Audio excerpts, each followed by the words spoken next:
ုံကြီးတွေကျွဲခက်လို့လေဇကိုင်းကဘုံကြီးတွေပါဟိုကျွဲခက်လိုက်တာကြောင်းတစ်ချမ်းပါသွားမြေတစ်ချမ်းကုန်သွား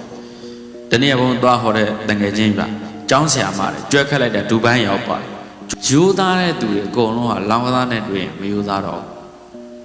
လူရိုးတင်ချိုင်းကုန်းဆရာဆိုတာအဲ့ဒါပဲလောင်းကစားတော့သွားတော့မထိလိမ့်နဲ့ဗျဒါကြောင့်ဘုံကဂိမ်းကဘလို့ဂိမ်းနေနေဘုံကမသက်ဆိုင်ဘူးလို့ပဲထားတယ်နော်ကိုယ်နဲ့မသက်ဆိုင်ဘူးလို့ပဲထားတယ်သွားမဆန်းနဲ့သွားမလို့နဲ့နွားပြုတ်သွားမယ်ဆိုတာတဲ့သားတွေနော်ဒါကြောင့်အဲ့ဒါပါလဲဆိုအခါတော့ဒါကြောင့်လူတယောက်ကလိမ်မာလားမလိမ်မာလားဆိုတာဟိုအပြောဆိုယဉ်ကျေးနေတာနေကြည့်တဲ့အတိုင်းတာမယ်နဲ့ဒါအချက်အခြေခံသူ့ရဲ့ structure ကိုကြည့်လိုက်အဲ့ဒီတော့အပြောမှကျူးသလားသူရာတော့မူရသေးဝါတွေလွန်လွန်ကျူးကျူးသုံးဆက်တဲ့တော့မူရသေးဝါလက်ရင်နဲ့သူလာဘူးနောက်တစ်ခုကအခါတော့